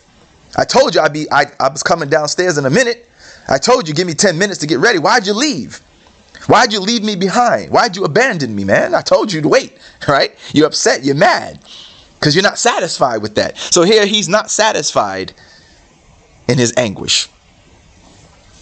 The next part, it says, by his knowledge shall the righteous one, my servant, make many to be accounted righteous. Let's say that again, right? By his knowledge shall the righteous one, my servant, make many to be accounted righteous. Well, according to the Christian story, Jesus only had 11 devout followers. The 12th one actually betrayed him, right? One of them betrayed him. So that left only 11 devout followers. Right? That only left 11 devout. When it came to the Jews, he cursed them as losing their favor with God for not listening to his guidance in Matthew chapter 21 verse 43, where he tells them that the kingdom of God shall be taken from them and given to another nation that will bring forth the fruits thereof. So clearly he doesn't have many to be accounted as righteous. He only has 11 devout followers. The people that he was sent for, the Jews, they don't listen to his guidance. So he tells them, well, now you're cursed. The kingdom of God is going to be taken from you and given to another people. And therefore, what many people were there, right? There weren't many. He didn't bring many people to the right to be accounted as righteous. Now notice it says the servant will do this, because I probably know what people are thinking already, but I'm prepared for that argument. So Christianity as a religion is a religion that Jesus himself never taught. Because I know that's the argument. People are going to say, oh, well, after him, how many people, billions of people around the world are Christians now, right? Yeah, that's true. But here, Isaiah 53 says that the servant will do this, not other people. Y'all did that, right? First of all, Christianity as a religion, Jesus never himself claims to have brought a religion called Christianity. He never claims that the religion, what he's teaching, is called Christianity. Right? He doesn't claim that he brought this religion called Christianity. And not only that, but Christianity spreads after him, not by him. He didn't spread this religion. He didn't do it. People after him did this. Isaiah says that the servant will make many, right? My servant will make many to be accounted righteous. It didn't say other people will do it. Christianity spread by other people doing it, not by the servant himself doing it, right? Not by Jesus himself doing it. When he was there, he only had 11 devout followers, and the Jews, the majority of the Jews, didn't listen to his guidance, and he said they were cursed. Christianity spreads after Jesus' time, not by him doing it. Other people did it. Isaiah says the servant will do it. Jesus didn't do it. He didn't spread Christianity. He didn't himself make people accounted to be the righteous. And it says many, right? Many make many. He didn't make many. Only 11 devout followers, unfortunately. Majority of the Jews there just didn't listen to him. Right? So, again, Jesus himself never claims to have brought or taught Christianity. And it spreads after him, not by his doing, but by those after him. Christianity becomes widespread by those after him doing it, not by the servant himself doing it. Thus, this is another fail in trying to match Isaiah chapter 53. Let's get to the last part. This is the part that the Christians will, of course, they hold on to here, where it says, he shall bear their iniquities. So, there we go. There we go. That sounds like that could match Jesus, right? Yeah, ignore everything else, though. Ignore all the other stuff that I showed that doesn't match. Right? But this part seems to match Jesus. This part seems to, he shall bear their iniquities. Right? This is the only part of the verse that the Christian has a chance to hold on, because, of course, the New Testament writers attempt to make their story about Jesus fit these Old Testament stories, despite the fact that the rest of Isaiah 53 and the rest of verse 11 doesn't match, as I showed. So this is how we will refute this particular part.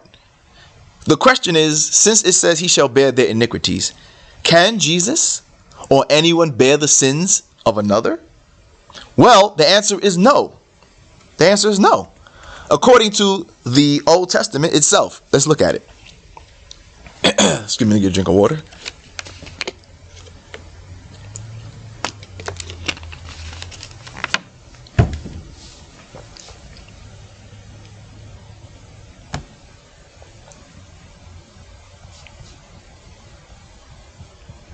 All right. So, according to Deuteronomy chapter 24, again, the question is, can someone or anyone bear the iniquities of another? Right? Isaiah 53, the end of verse 11 says that whoever this is, they will bear the iniquities, right, of others. But the question is, can Jesus or anyone else do that? The answer is no. According to Deuteronomy chapter 24, verse 16, it says, excuse me, fathers shall not be put to death because of their children, nor shall children be put to death because of their fathers. Each one shall be put to death for his own sin. Right? Fathers can't be put to death because of their children, nor children put to death for their fathers. Each one shall be put to death for his own sin. Well, maybe there's more evidence. Let's see. Exodus chapter 32, verse 33. Here, Moses, the context is Moses, God is upset with the Israelites and he wants to punish them. So Moses feels bad for his people and he asks God to take the sin of so he wants to he asked God if he could take the sin of the Israelites who had done wrong. And God responds to Moses as such. This is Exodus 32 verse 33. God says to Moses, the Lord replied to Moses, whoever has sinned against me, I will blot out of my book. In other words, no, Moses, I don't do that. Whoever is guilty, they will pay the price. No, you can't take their sin, Moses. No, you can't do it. Whoever is guilty must pay the price. And of course, that's justice, right? It's justice. It's an injustice to make an innocent person pay for what others have done wrong, right? That's considered an injustice, to make an innocent person take the sins or take the wrongdoing for others. That's an injustice, right? Nobody accepts such a thing. Anybody would cry out and cry. That's an injustice to do. Whatever judge does that, that's an unjust judge, correct? We all understand that. And obviously God is a just judge. He told Moses, I don't do that, Moses. No. When Moses wanted to do it, he says, no, Moses, whoever is guilty of sinning against me, that's the person or persons who will have to pay the price. That's the way it goes. So the same thing in Deuteronomy, same thing in Exodus, right? But let's go further. Let's go further, because the Christian will say, well, you know, Jesus was a pure sacrifice. That's why Moses couldn't do it. That's what they'll say, right? I had them say that. I had them say this to me before. They say, well, Moses couldn't do it because he wasn't the pure sacrifice like Jesus was. But I'm showing you, Christians, that it doesn't matter whether you're pure or not. No one can take the sins of another. It doesn't matter if you're a pure person and therefore you're more, because you're pure, you then have the better chance of taking the sins of another. Or that you're supposed to be God in human form. He says no one can do it. No one means no one, right? No one means no one. And Jesus was in fact someone, was he not? Jesus was a someone. Well, that means he can't do it either. So let's go further to make the point stronger. In Ezekiel chapter 18 verse 4, it says, for everyone belongs to me, the parent as well as the child. Both alike belong to me. The one who sins is the one who will die. Once again, God is making it clear. The guilty person is the one that has to pay. The innocent can't do that. You can't take for another. You can't bear the sins and take the sins of another, right? Only the guilty must pay. The one who sins is the one who will die, right? Going further, Jeremiah chapter 31 verse 30. It says, instead, everyone, listen, you heard what it says? Everyone, no, just some people. Everyone, except for Jesus. Everyone will die for their own sin. Whoever eats sour grapes, their own teeth will be set on edge. So Jeremiah 31:10 makes it clear. Instead, everyone will die for their own sin. What? Christians say, no, not everyone. Not everyone. But Jeremiah says, yes, everyone. People, everyone means just that. It means everyone. And notice he doesn't offer any exceptions. He doesn't say everyone except when the Messiah comes. Everyone except when Jesus dies for you.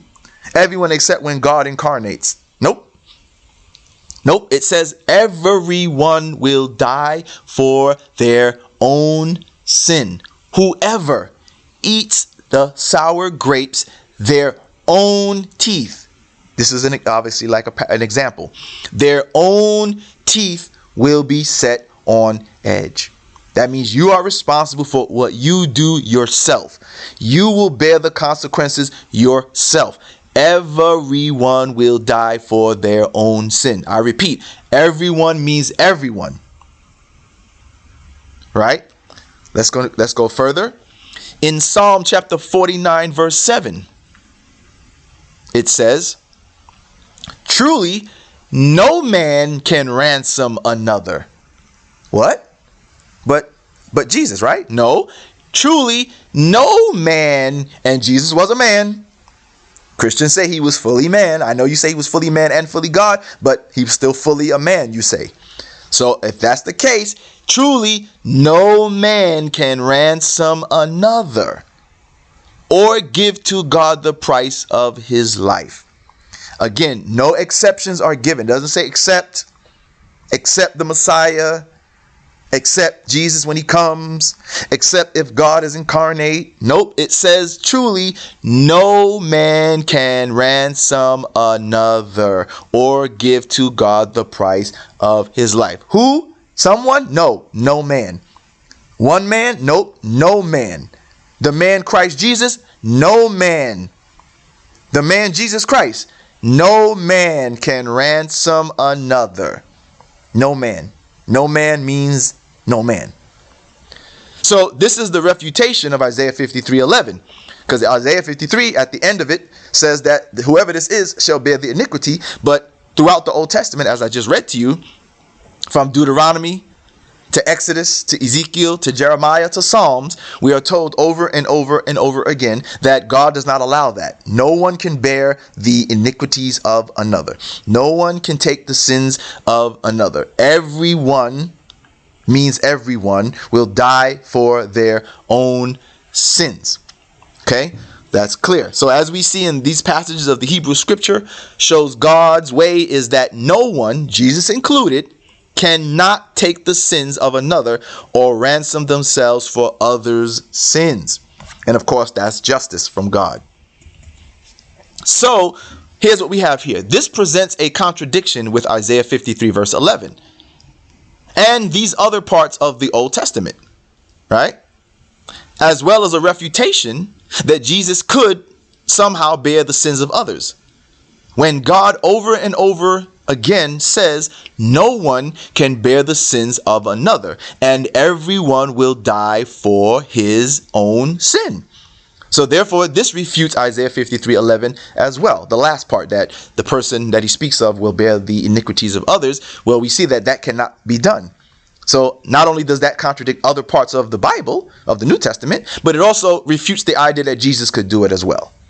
Because God's law is clear. He does not allow that. He's a just God. He doesn't allow people to bear the sins of others.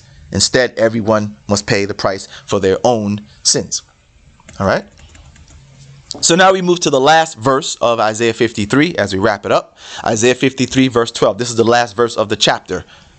Let's see, can the Christians finally get something that can be firmly matched to Jesus? Again, it really doesn't matter because everything else didn't match. I started at the beginning of the chapter, starting at verse 1 down, and we showed how it didn't match, right? It didn't match. The things just don't match to Jesus.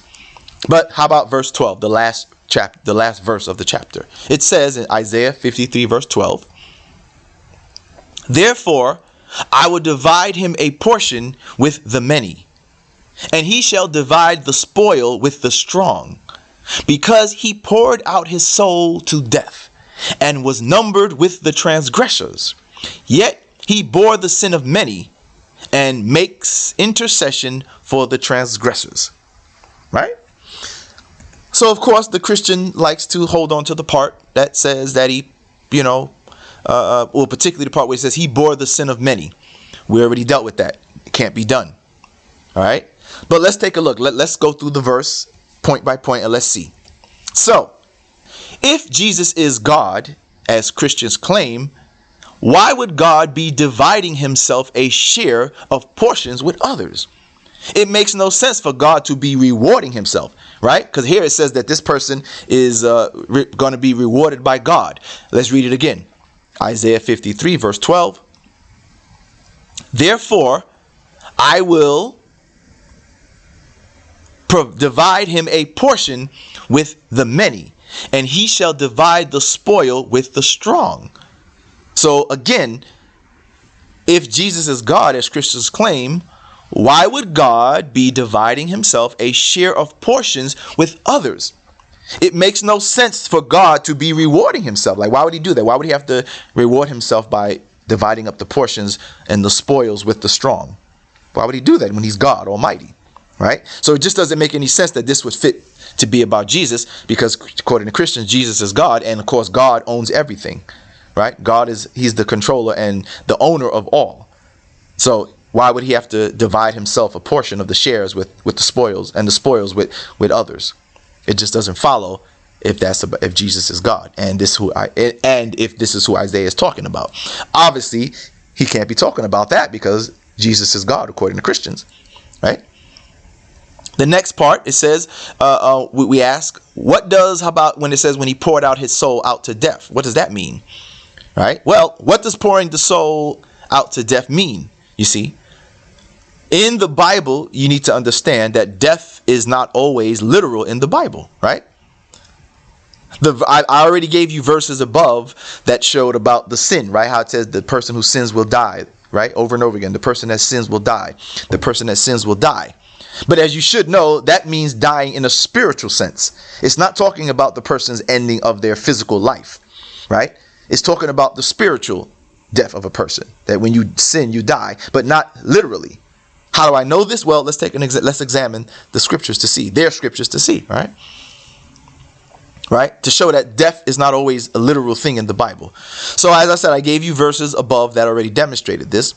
But to further clarity, we can go to Ezekiel chapter 18, verse 20 through 21, which bears out what I'm saying, that death is not always in the Bible a literal death. So just because it says the person poured out his soul unto death does not mean that the person actually physically died, right? Here's the proof, Ezekiel 18, 20 through 21. It says, the person who sins is the one who will die. Very clear. In other words, whoever is guilty of the sin, you are the one who will pay the price, right? The child will not be punished for the parent's sins. The parents will not be punished for the children's sins. Righteous people will be rewarded for their own righteous behavior. So there again, that negates the idea that Jesus could die for you. And that Isaiah is talking about Jesus, because it can't be done anyway. Nobody can take your sins anyway, as you just read. The righteous will be rewarded for their own righteous behavior. And the wicked people will be punished for their own wickedness. Well, if that's the case, that means Isaiah is not talking about Jesus. He can't do it anyway, right? He can't do it anyway according to this. The wicked people will be punished for their own wickedness. But look here, the next statement. But if wicked people turn away from all their sins and begin to obey my decrees and do what is just and right, they will surely live and not die. This proves that the death and the life that is being spoken of is not literal. Why? Well, look what it just said. It said, he just told you that the person who sins is the one who will die, right? But he says, if the wicked turn away, well, hold on, stop, wait a minute. If the wicked die a literal death from their sins, how can the wicked turn away then? How can they turn away from their sins if they're dead already, right? How would they be able to turn away from their wicked ways if they're already dead by their sin? Well, obviously, the answer is clear. It's obviously not a literal death, right? It's obviously not a literal death, because it says, if the wicked turn away from all their sins and begin to obey me. Well, wait a minute. How can I obey you if I'm already dead? Obviously, when it says that the sinners will die, doesn't mean that they will literally die. And thus they have a chance to turn from their wicked ways. But notice here that even the life that it speaks of is not literal either, because look what it says. If the wicked people turn from their wicked ways and begin to obey my decrees and do what is just and right, they will surely live and not die. Wait a minute. Does this mean that you're going to live forever? Does this mean you're going to live forever then if you turn from your wicked ways? Obviously not. Because obviously we're going to die whether you're righteous or not. You're still going to die. So this is clear that this is speaking of a spiritual death and a spiritual living. So I repeat, Isaiah 53 verse 12, just because it says the person poured out himself to death, doesn't mean that the person that is speaking about the physical dying or death of a person. Because it is understood throughout the Old Testament that it is not always speaking of a literal death. So the person can pour out their soul to death in this spiritual manner, as we see from the book of Ezekiel. And that you can turn around and live a spiritual life. So it's clear. Hopefully you guys can see that. That it's obviously not a spiritual, a literal death, nor a literal living. Because as it says, if you turn away, you will surely live and not die. Surely these people are dead, right? We know plenty of people who, from those times, who may have been righteous, who may have turned from their wicked ways, but they still die. I'll even put it as to you Christians, since you believe that you're on the right path as a Christian. Surely you know Christians who are good Christian people, and yet they still die, right? They don't live forever. They're dead. They die. You've been to their funerals, etc. So obviously this proves that it's not speaking of a literal living forever. It's spiritual. Okay? So it's clear Ezekiel is not speaking of a literal death, as he goes on to say, if the wicked person turns from their wicked ways. How could they turn from their wicked ways if they are dead? We see living in this context is also not literal, as it says the one who turns from their wicked ways will live and not die. It obviously does not mean that they will live forever. Of course not. This is all about spiritual life and death. So we cannot take Isaiah as speaking of a literal death of the subject that of the person he's speaking of. The next part says in Isaiah 53 verse 12, being numbered with transgressors. That part is vague. Again, that doesn't really tell us much. Being numbered with transgressors. So of course the Christian again will ignore all the other parts that were shown of the misses and just focus on this part, right? Because it says, because the gospel writers have Jesus being crucified with two criminals, right? But it matters not, because Jesus fails more directly to match the entirety of Isaiah 53, as I have demonstrated in this talk with you all, right? He fails more directly to match the entirety of Isaiah 53. So just because something here seems to match, this one thing seems to match, or these other things, these few points seem to match, when the entirety of Isaiah 53, he directly fails to match, cannot be used to provide the prophecy. If it's the prophecy and you claim that the entire chapter is about him, then he needs to match what the entire chapter says. You can't pick these vague places here and then claim that, yeah, it's a match. Right? So the next part says that yet he bore the sin of many and makes intercession for the transgressors. And this is where the chapter ends, right? This is where Isaiah 53 ends at, right here. He bore the sin of many and makes intercession for the transgressors. So again, this is the part the Christians will say, yeah, see, that's Jesus right there. Again, ignoring all the other parts that Jesus misses of Isaiah 53, right? But again, I already showed and proved that God says no one can bear the sins of another. So that knocks that out. I already showed you that. I already showed you where God says no one can bear the sins of another. So regardless of the last verse of Isaiah 53 saying, verse 12, yet he bore the sin of many, we already see God says that that's not possible. No one can bear the sins of another. Okay? No one can bear the sins of another. All right? So again, check those verses, the verses that I already gave you to demonstrate that, where it says no one can bear the sins of another. Then it says making intercession for transgressors, right? But that is also something vague, right? What exactly does that mean that he's making intercession for transgressors, right? Making intercession for transgressors, it was not a new idea in the Hebrew scriptures.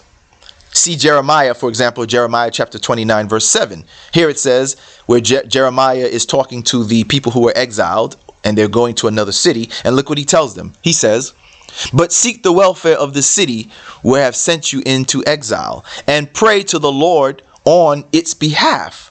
For in its welfare you will find your welfare. So here Jeremiah tells the people that they can make intercession on behalf of the city that they are going to. And when they make intercession for the city, that they too, it will benefit them as well.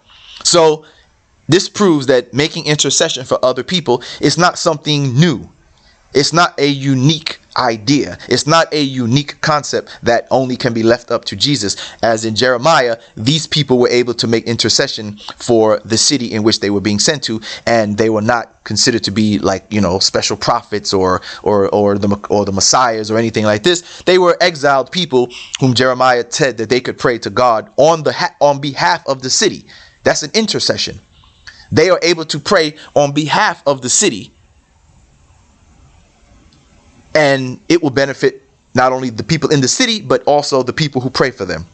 So that's to demonstrate that this intercession thing is nothing of that, people need to, act like it's something unique or special or something that stands out. And so this ends the chapter.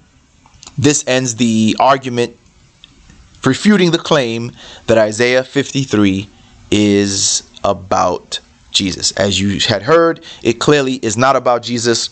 He does not match to many of the points, and even the vague claims that they can show can be refuted, as I have demonstrated tonight.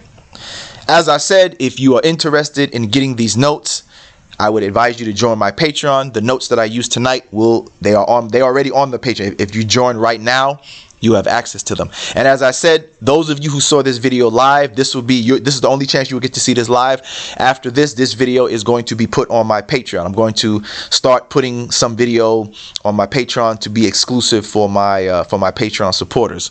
So if you unfortunately catch this, not unfortunate, but if you missed the live and you catch the preview of this, you will have to join the Patreon and become one of my Patreon members to see the access to the video. And again, if you want the notes that I'm using to refute the claim, join my Patreon and you can have access to the notes as well. All right. With anybody in the room, does anybody have any questions in Clubhouse or on the or on YouTube? Any questions?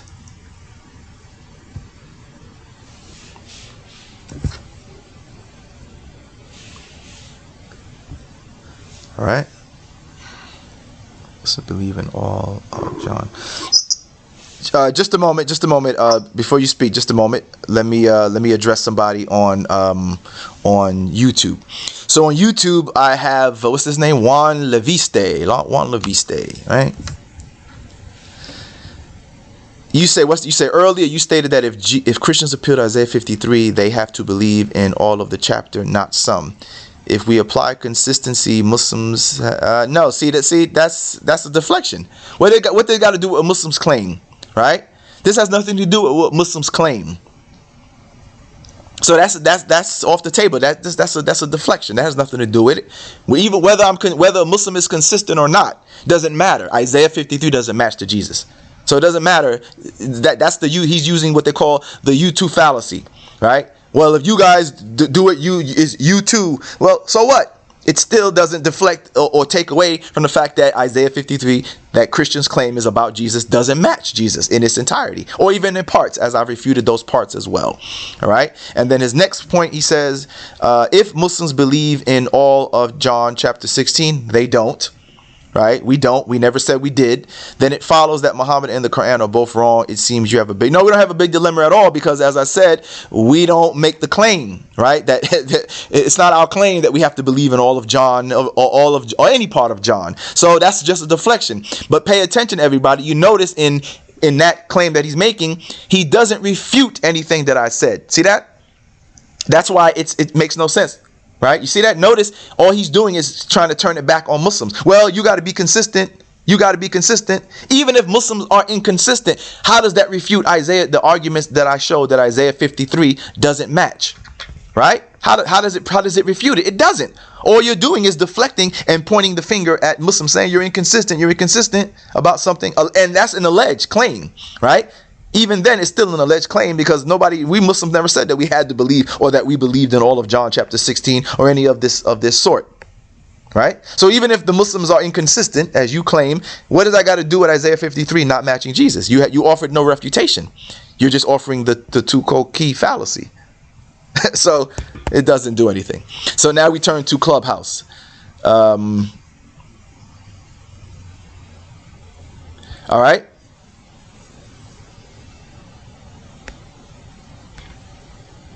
Okay, so Dawood, right? Dawood, yeah, Dawood. Okay, yeah. So Dawood, it's on you. What you got, bro? Yeah, yes, brother.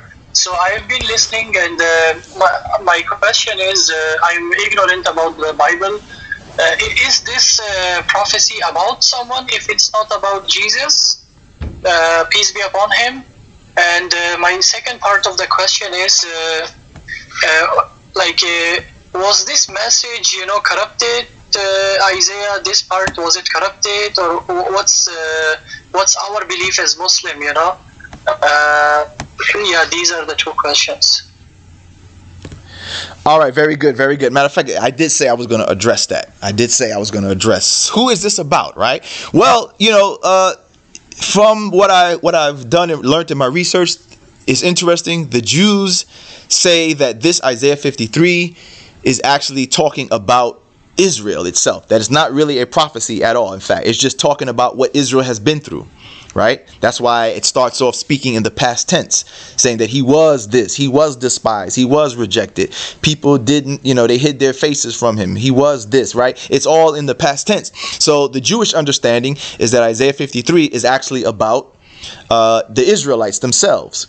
That this is what they went through. They have been done wrong by other people, right? They have, bore the iniquities of others, not as in carrying the sins of others, but they have bore what other people have done wrong to them. So in that sense, you are bearing the wrongdoing of others because what others have done to you, right? What every people doing you wrong is how you bear their wrongs upon yourself because they're doing you wrong. This is what they say, that this is actually about them. From the Islamic perspective, as far as like maybe Quranic sources or whatever, it doesn't really speak about this Isaiah 53 or anything like that. You see, so in any Muslim response, it is as I've responded, just going through, just dealing with the text as it speaks for itself. So there's nothing from what I'm aware of in the Islamic, like the Quran or in hadiths or anything like that, that show that Isaiah was talking about anybody, about Jesus or not. So that would be the answer in regards to that. But yeah, who it's speaking about, it appears to be about Israel, as many of the people show. And that's another thing. I have another Patreon up where I have the notes about that, where it's a separate post where it shows that in Isaiah's book, right, even before this chapter 53, when you get to the chapters before it, chapter 41, chapter 43, chapter 44, chapter 45, 48, 49, etc., that in all of these chapters, before you get to chapter 53, it mentions the servant, right? It mentions this servant. And it says that the servant is Israel. It clearly says that the servant is Israel in all of these chapters leading up to chapter 53. Over and over again, you're told that the servant is Israel. The servant is Israel. The servant is Israel. So that's the answer, brother, that it appears more directly that the servant is in fact Israel, who is speaking about, and that these things are said, the things that have taken place are things that was said to have taken place upon the Israelite people. It's not about Jesus. It's not about the Messiah. All right. Zubi? Jazakallah khair. No problem, brother. I will add on the subscribe to your Patreon, and I encourage other brothers and sisters to also do so, because Brother Shadid is putting effort and time. May Allah reward him. Jazakallah khair. Alhamdulillah, appreciate that, brother. Appreciate that. Brother Zubi, would you like to ask something or make a statement? Assalamu alaikum, Brother Shadid. No, I was going to ask you about the same thing, what you said about the Jewish interpretation of Isaiah 53, that it's about the nation of Israel. And in some parts, they even say it's like the most righteous people of Israel and not the whole as a collective. So I don't know if I'm reading into it correctly, but there's some kind of debate about, even within the Jewish thinking, about exactly who or which part of the Israeli nation it's referring to, like the nation of Israel. So, yeah. Yeah, that's very interesting. Yeah, from what I've seen, it seems like most of them just say that it's oh, you're right. You know what? You're right. I did see some of the research where there was something that shows that it could be. Some take it that it's speaking about all of Israel and what they've suffered and been through, and then you're right. Some say that it is speaking about a portion of Israel, and the portion is, like you said, the righteous ones who maybe when they were exiled or whatever, and that this is how they take upon the transgressions of others because they got to suffer the consequences of what the others have done and things like that. So this is their understanding of those statements where it talks about, taking the transgressions of others or bearing the iniquities of others and things like that, that this is their suffering. They're suffering from what others have done, even though they were righteous. But because the others who had done, who before them had done wrong, now they must suffer the consequences of the others, and this is in their way taking on the iniquities and the transgressions of others who had done wrong before them, and now they suffer the consequences. So you're right, yeah. But indeed, yeah, it's clear that it's not, it doesn't match, to Jesus. And if you do a Google search of Isaiah 53, there's so many websites from the Christians. They seem really desperate to adopt this and kind of bring it into their fold and say this is, this proves Jesus, this is about Jesus. And some of them even kind of give directions for people about how to read it so they can understand that it's from Jesus, and it looks very desperate. Exactly. So there it is. So with that, looks like both on YouTube and Clubhouse, these are the only questions and answers we've had. So good, appreciate it. Alhamdulillah, appreciate you all listening. Like I said, I invite you all to join the Patreon. The information is very good and useful, for yourselves. If you want to be a debater or something, you can use this information to prepare yourself, to study. If you just want it for your own dawah efforts, you can use it. If you just want it for your own personal information and research, you can use it. The information is beneficial. And of course, what it does is help me. It helps me to expand my platform, to expand the dawah efforts that I'm doing. You know what I mean? And you're supporting your brother. You're supporting a good cause. And you're getting something in return as well. Not only for, if you're a Muslim and you're getting the reward from Allah for supporting the platform and supporting the dawah. So you get that reward as well, but you also get useful information that you could use, for yourself, to do dawah, for your own personal studies, etc. If you want to take the path of becoming a debater and such, the notes, these are very, I tried to make these notes as strong and as thorough as possible for those who use it, so that way you have the correct and sharpest information, inshallah. So again, I want to thank you all in advance. Anybody who does join, if you're not a Patreon member, if you do join afterwards, I want to thank you in advance for your support. And continue to follow us here on Clubhouse and on YouTube. The other links on my profile on Clubhouse, show you my Instagram and Twitter and all these different things. And inshallah, let's keep it going. I appreciate you all for giving me some of your time to listen. All right, we'll end it here, and inshallah, I'll see you guys in the future. Assalamu alaikum.